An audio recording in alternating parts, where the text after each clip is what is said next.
Bonjour, bonjour à tous. Le grand jour est là. Deux lions de la forêt africaine vont s'affronter aujourd'hui dans le cadre d'un match qui n'est peut-être pas un match couperé, mais qui est un match tout de même. En tout cas, il n'y a jamais une histoire facile entre le Cameroun, des confrontations en Coupe d'Afrique des Nations, entre le Cameroun et le Sénégal.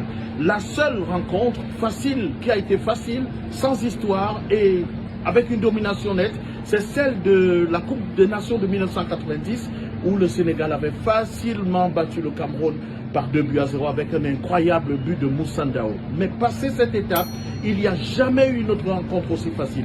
En 92, le Cameroun rencontre le Sénégal en quart de finale. Vous savez, Claude Leroy vient de partir du Cameroun, il a migré vers le Sénégal. La rencontre commence par une bagarre générale dans les vestiaires. Le Cameroun finira par gagner cette rencontre sur le score d'1-0. Après, il y a eu cette rencontre, cette fameuse rencontre du 13 janvier 2002 à la Coupe d'Afrique des Nations.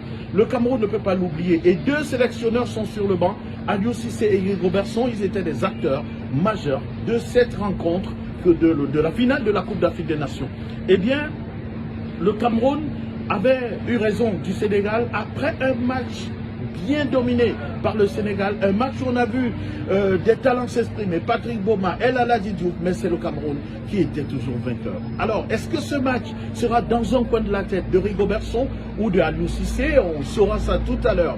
Mais il y a également eu une rencontre qui a laissé des traces. Et ce sont des traces récentes. C'est la rencontre du 28 janvier 2017 à Franceville, au Gabon.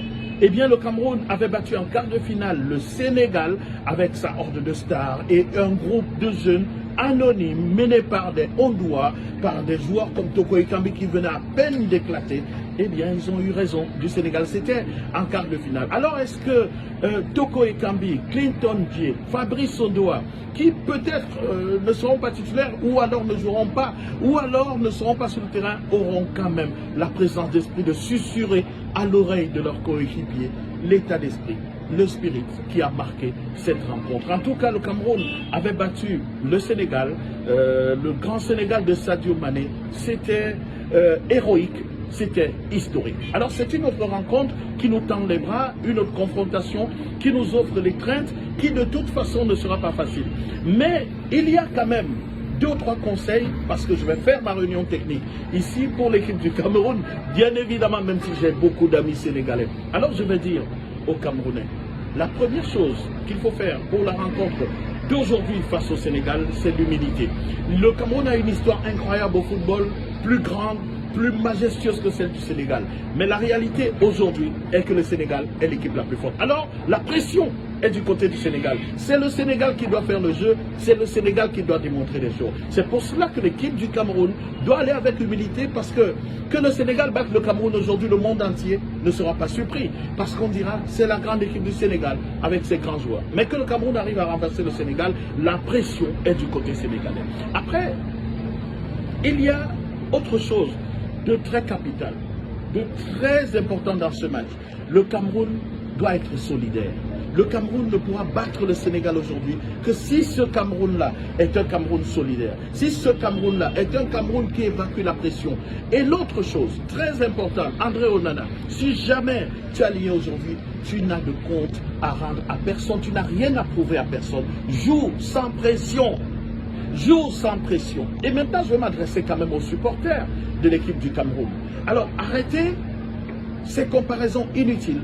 Lorsque votre joueur n'est pas classé, de serrer les fesses, comme on dit au Cameroun, pour voir le Cameroun perdre. Non, si jamais c'est André qui est dans les buts, soutenons cette équipe comme il faut. Si jamais c'est André, c'est Hondoa Fabrice que le coach a décidé de reconduire, sans aucune polémique, continuons. Alors la rencontre Sénégal-Cameroun aujourd'hui, le seul enjeu est sur le fighting spirit. Parce que sportivement, le Sénégal est un cran au-dessus. Sportivement, le Sénégal a déjà gagné un match. Donc sportivement, le Sénégal est au-dessus du Cameroun. Mais maintenant, le Cameroun a l'avantage du fighting spirit. Les scénarios du match entre le Cameroun et le Sénégal mettent le Cameroun en avantage, en situation de favori. Souvenez-vous, j'ai rappelé tout à l'heure, 92, bagarre générale dans les vestiaires. Les Lions indomptables gagnent leur match. 2017, horde de stars avec les Sadio Mané. Le Cameroun réussit quand même à battre le Sénégal. Et puis, n'oubliez pas que les Lions, deux Lions qui se disputent ou qui engagent une bataille dans la forêt, ça craint. parce que tous les autres animaux sont obligés de se cacher. Alors tout le monde se cachera aujourd'hui. La CAN arrêtera de respirer parce que deux lions se battent, Cameroun et Sénégalais. Mais ce qu'il faut quand même reconnaître dans cette équipe du Sénégal, parce que je ne peux pas partir sans évoquer cela, c'est une équipe qui est libérée par son premier match. C'est une équipe qui a joué un match facile au premier match et qui aujourd'hui vient. Mais il y a aussi quelque chose d'important à annoncer à tous les supporters. Quelle que soit l'issue de ce match, aucune des deux équipes ne sera éliminée. Donc, on reste calme, on gère la pression et on évacue. Bonne CAN à tout le monde, Aquaba, et que le meilleur gagne, même si j'espère que le meilleur, ce sera le vert ou jaune avec l'étoile, et non le vert jaune rouge. Bonne CAN à tout le monde!